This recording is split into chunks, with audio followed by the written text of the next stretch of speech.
WWE Raw, the juicy bits. Let's go. Welcome back, guys. Hope you've had a great week, and I hope you're ready for some excitement because Raw was juicy again. Oh, yes, it was. And the show started out with KO and Sami back on the same page. It was really good to see that they are now brothers, as it was referred to multiple times, especially when the Uso comes out. And the Usos come out, and, the Usos being the Usos, that's what they do. But they decided to accept the challenge. Well, Jay actually accepted it. Jimmy was like, no. But Jay accepted the challenge for WrestleMania that Sami and KO threw out and presented to them. And just when all hell breaks loose, as per usual, who arrives but the tribal chief, Solo, Heyman. They arrive in the limo on the Tron. It looks very cool, very epic. And, he's got that look like he's not really happy. And we find out later why. But before we get there, let's talk about Theory. Because Theory came out to a new entrance, kind of, the same song, but he came out, striking a pose, looking all freaking ripped and everything. And he had an explosion. His first explosion. He had a little explosion. It was great to see. He's definitely starting to feel himself a bit, and that's good. He's United States champion. He should get a little bit of United States champion treatment. So he's got a little cute explosion. It was great. So Theory flexing, doing his thing. Cute explosion. He fights Montez Ford. Great match, of course, because Montez is just so freaking good. And just when you were hoping that Montez would win, to everyone's disappointment, especially the audience does not like Theory. Theory is getting booed the whole time. I mean, mega boos. Hey, he's accomplished his goal of becoming the ultimate heel. He does it so well, and everyone hates him, especially after he wins, because yes, Theory got the W. No surprise there. He's U.S. champion, and we expect him leading up to WrestleMania to stay U.S. champion because, well, Cena, Theory. I've got a theory. Anyways, moving on. Bloodline backstage. Roman tells everyone to leave except for Jay. And so he's like basically wanting to know, Jay, haven't talked to you in a minute. What's going on, bro? You still bloodline? You still, you still down with yours truly? What's going on? And Jay goes, yeah, I'm down. I'm good. I'm down. I'm part of the bloodline. So that means he can make decisions, because Roman says you gotta be down with the bloodline. You gotta be bloodline to make decisions. So Roman then seems to be content because Heyman comes and Heyman goes, well, were you satisfied? Did you get the answers you were looking for? And Roman goes, yes, I did. So I guess he's good to go. Anywho, Ali stepped up and fought Omos. I wish I could say he almost won, but no, he didn't, not even by a long shot. He just got destroyed, of course. Almost won. Don't even really need to say anything else about that. There wasn't really anything juicy about it except for his flesh hitting the freaking ground. Almost, because he just... Yeah, anyways, moving on. Logan Paul came out. Logan Paul was backstage. He comes out of his room. Logan Paul is confronted by The Miz. The Miz is like, yo, I know you're going to have me on your first episode of the Impulsive TV because I'm the must-see, blubbity blue blah, as The Miz says and does. But Logan's there with his dad, and he just laughs. And he goes, no, hard pass. That's what he does. He says, oh, nah, hard pass. And he laughs and he walks off, goes into the ring, and then he does Impulsive. Hey, it's really cool. They actually really played Impulsive's theme entrance, the actual one from the podcast and everything was there. It was pretty cool. WWE is really, really showing Logan a lot of love, man. I really like it, So he's coming down the ring. Logan's coming down the ring. There's one kid with a prime son, and he's like there, and he's probably really literally only one of a million people that's actually cheering for Logan, because no one else is. It's just really that kid. And of course Logan's dad, as Logan points out later, he goes, no one in here likes me except for my dad, who I had to drag here to Missouri, and that kid over there with the prime sign. So Logan's finally embracing his heel character, which is fantastic. It is so good to see him now being the heel. He's embracing it. He's like, I don't care if you guys like me or not. You know, there's no one back there that can beat me, you know, that can compete with me. I am, you know, it's not my fault that you dorks don't realize the talent in front of you. And I don't care anyways. He's just basically being a good heel. And of course, he keeps on being even more of a good heel by showing repeat footage of him knocking Seth out.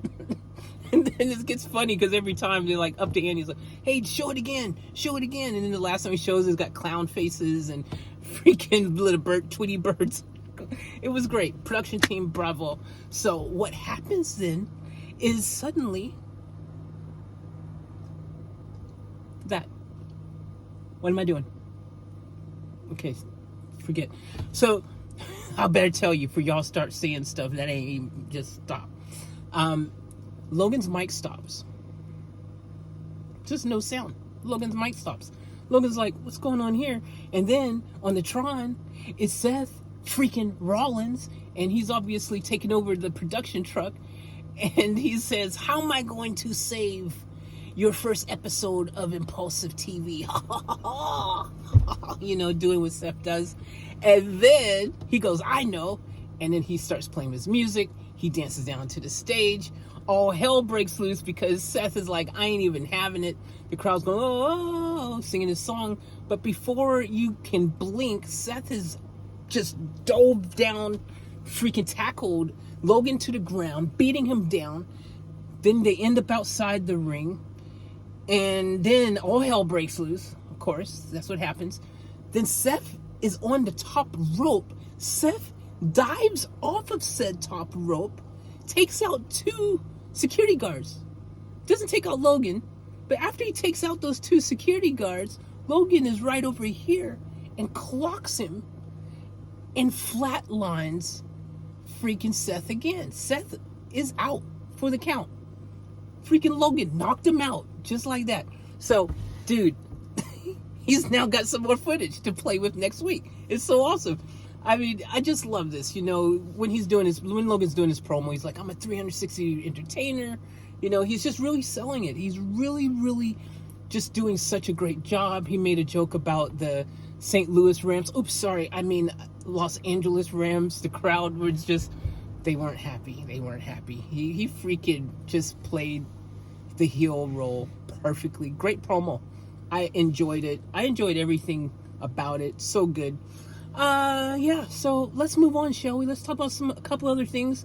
Dominic Mysterio and Gargano. Dom wins with his frog splash. I mean, no surprise there. It's kind of the only way he ever wins, isn't it? Some lame roll up. But anyways, Dom freaking wins with the frog splash, and then he cuts a promo where he's like, yo, I know how I can get my dad to accept the WrestleMania match. I'll just tell mama to, you know, get permission to have you fight me and this and that. And yeah, that's only if you can get your balls out of mama's purse. Yeah, so anyways, that was kind of funny. I mean, look, I'm enjoying. We already know the match is going to happen. That's a given. It's going to happen, and it's going to be very interesting to see who wins. Are they going to let Ray win and ride into the sunset, or is it going to be Dom winning and sending Ray into the sunset? Time will tell. But moving on, let's talk about Edge and his dark promo. Edge cut a promo that felt like, oh my gosh, it was so juicy. And the way that he set it up, this was a very intentional promo because they wanted you to know, you the viewer, and me to know that the demon is coming for sure. 100%. It was hinted already last week. But Edge is like, you know, I would love you to bring your demon because the devil, we would like to meet him or something like that. To meet the devil, we would love to meet him or something along those lines. But basically he's saying that he's the devil and that Finn's a demon, and basically it was a dark promo. It was really good. And I'm telling you right now, I'm excited. Because that means we're going to get, after all this time, the Demon back. Now, wouldn't it be great if somehow we could also get the Fiend back and then get the Demon and the Fiend, the match that we all had been wanting forever? I don't know. WWE, can you? Come on, make it happen. All right, anyways, Ripley comes out. Rhea comes out, cuts a great promo. Rhea's basically letting Charlotte know that she's going to be the champion. I will be a champion after WrestleMania. Cuts a great promo. Freaking sells it 8 million%. Damage Control comes out. And Bayley's like, hey, if you want me to show you how to beat Charlotte, well, I can show you because I won and beat her the first time when I was out there and blah, blah, blah, blah, yada, yada. And Rhea's like, yo, I don't need your help. I don't want your help.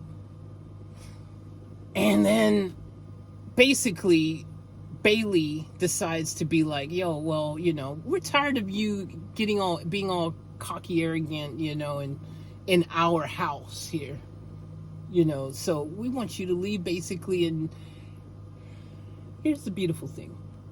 Rhea's a boss. Rhea's not scared. Rhea's like, yo, one of y'all want to come into my ring and make me leave? Bring it. So Bayley's like, well, I'm the only one in my wrestling gear, so I guess that's going to be me. And I'm like, whoa, Bayley stepping up, acting tough. I like it. I like seeing Bayley freaking kind of bring the attitude a bit, you know, and not look like, you know, she's just kind of weak. You know, she looked really strong. Like she was like, yo, I got you. I'll take you out. So they end up having a match because Pierce is watching backstage and he's like, tells the ref, go down there. Let's make this official. Let's make it happen. Now, before the match could end, Beck, Trish, and Lita come out and they freaking are standing by the ring now. So you already know there's going to be some type of hell to pay coming up. But the match goes on. Surprisingly, not that much of an interference type of situation I thought there would be. There was a little bit of a skirmish, a little bit between them. Damage Control and, you know, the tag team champions. Gosh, it was really weird to actually realize that Lita and Beck were tag team champions. The tag team champions were actually out there. It's crazy. And Trish. It's so cool. I love it. Every week, please. Thank you. So, long story short, of course, Rhea got the W when all was said and done. And that's the way it should have been. She won with the Riptide. So, you know, there was no other option. That was going to happen. Gable is looking for Otis later. You know, he's always looking for Otis these days. And he goes backstage. And Otis is getting a manicure. Has some little freaking avocados or limes or something on his eyelids. And he's just getting the treatment. And then Maxine's like, yo, you know, your hands are so just awesome. You should be a hand model. We got to get you. There's this hand model thing happening now. You know, we need to get you there ASAP. And then Gable's like, no, man, I need you in my corner. And so surprisingly, Otis stood up Maxine and was like, coach, let's go. So he went to the ring. But of course, Maxine comes out later on during the match of Gable and Gable going up against Ricochet. And it was a fun match because they're both good, right? They're really good. They're really good. Ricochet is freaking just the bomb.com. And he wins with a shooting star press. But before that happened, Otis, of course, ended up leaving with Maxine. I think Gable was a little bit disheartened about that. But it didn't make it look like he was distracted.